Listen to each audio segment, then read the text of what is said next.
পশ্চিমবঙ্গ সরকারের নমশূদ্র ওয়েলফেয়ার বোর্ডের উদ্যোগে নমশূদ্র লোকসংস্কৃতি উৎসব।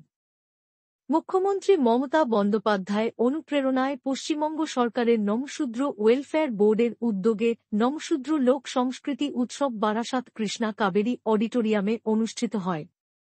উক্ত অনুষ্ঠানে প্রদীপ প্রজ্বালনের মধ্য দিয়ে উৎসবের সূচনা করেন পশ্চিমবঙ্গ সরকার নমশূদ্র ওয়েলফেয়ার বোর্ডের চেয়ারম্যান মুকুল চন্দ বৈরাগ্য, জেলা পরিষদের সভাধিপতি নারায়ণ গোস্বামী, বারাসাত পৌরসভার চেয়ারম্যান অশ্বিনী মুখার্জি, বিশিষ্ট সমাজসেবী ও নমশূদ্র ও উদ্বাস্তু আন্দোলনের নেতা রাজু ঘোষ।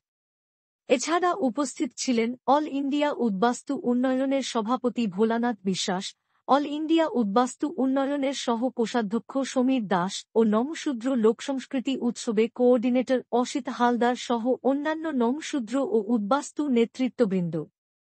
এই উৎসবের মধ্য দিয়ে প্রায় ১০০ জন নমশূদ্র সমাজের গুণীজন ব্যক্তিত্বকে সম্বর্ধনা জ্ঞাপন করা হয়। ব্যুরো রিপোর্ট, সঠিক বার্তা।